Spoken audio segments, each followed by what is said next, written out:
who has been arrested 111 times since August of 2023. Arrests included 55 car thefts and stealing from cars 45 times. At one point, police found multiple guns on the teen and took a phone as evidence. They say they found various Google searches on it, including, what is the charge for killing an officer? Is police murder a charge? And what is capital murder?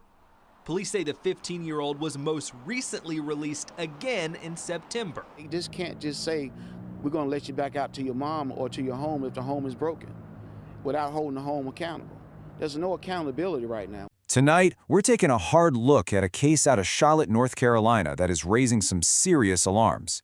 It's a story about a revolving door of crime, and it makes you ask, who is the justice system really protecting? Take a look at this number, 111. That is how many times a single 15-year-old was arrested in just 14 months. Now, that's not just a number. It's a symptom of a much, much bigger problem. So how on earth did we get to this point? Let's break it down. Here's how we're going to tackle this. First, we'll dig into the shocking details of this one case. Then, we'll pull back to look at the bigger picture, this revolving door problem. We'll explore the cycle of failure that it creates, try to figure out where accountability is breaking down, and finally, ask the most important question of all. What's the real cost of justice without consequences? All right, first up, the case that has people in Charlotte absolutely reeling. The details here aren't just numbers on a page. They paint a really stark picture of a system that seems to be completely overwhelmed. So this all kicked off in August of 2023.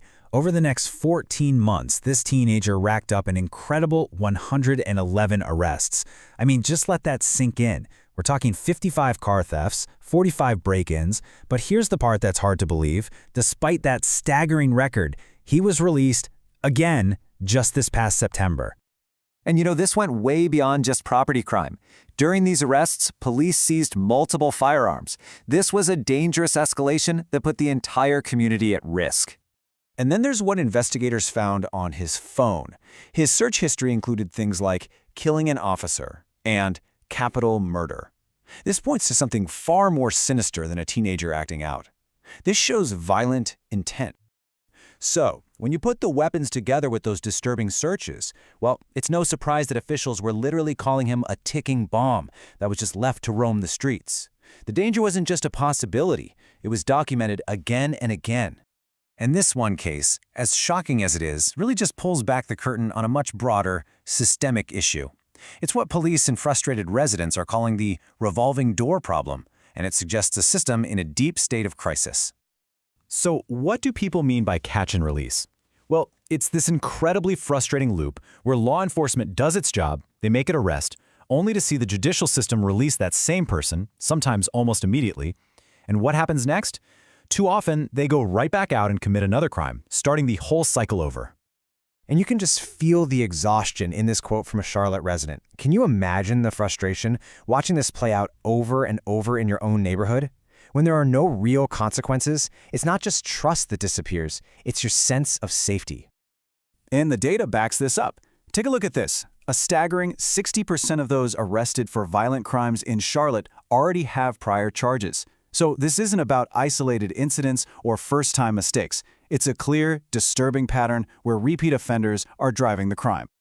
So this revolving door creates what you can only really call a cycle of failure. It's a cycle that's fueled by a serious lack of two things: intervention and accountability. Let's dive into that. Which, of course, brings us to the biggest question of all. After 111 arrests, how is it possible that this destructive cycle was just allowed to continue, completely unchecked? What we're looking at here is a complete and total failure of intervention. I mean, this teenager's behavior was a massive red flag. It was a psychological and behavioral emergency that screamed for intensive treatment, not just another trip through the revolving door. So the system didn't just fail to protect the public, it also failed this young person, trapping both him and society in a destructive loop with no clear way out. So where does the buck stop? If the system is clearly broken, who is actually responsible for fixing it? Well, the source material suggests there's a major disconnect right at the heart of the justice system. And here it is. This is the fundamental disconnect. On one side, you have law enforcement officers risking their lives to arrest offenders and get them off the streets. But on the other side, you have the judiciary, which is in charge of deciding pretrial release. And their decisions often put those very same people right back out there. It's one step forward, two steps back, day after day. And the central argument being made here is pretty simple, really. The primary duty of the judiciary is to safeguard the community. But by repeatedly releasing chronic offenders, the system is failing to live up to that most basic and crucial responsibility. And all of this leads to our final and maybe most critical point. When these big judicial decisions don't have real-world consequences for the people making them, who is it that ends up paying the price? This slide breaks down that accountability gap perfectly. It's a two-step process. In step 1, a judge who is protected by judicial immunity releases a high-risk individual. And then in step 2, it's the public. It's you, it's your neighbors, it's your community that has to suffer the consequences when that person inevitably offends again. And this kind of imbalance is just so damaging. It doesn't just put people in physical danger, it completely erodes faith in the entire concept of justice, leaving everyday people to shoulder all of the consequences with none of the power to change things. So, we are left with a massive, critical question that demands an answer. How do we fix this? How do we bridge this dangerous gap between judicial decisions and public accountability to make our communities safer? Thank you for joining me for this explainer. This is obviously a complex issue and there are no easy answers, but talking about it is so important. I really want to know what you think about judicial accountability. Do you see any potential solutions? Let me know your thoughts in the comments below. And if you found this breakdown valuable, please hit that like button and subscribe for more explainers on the issues that matter. Let's keep this important conversation going.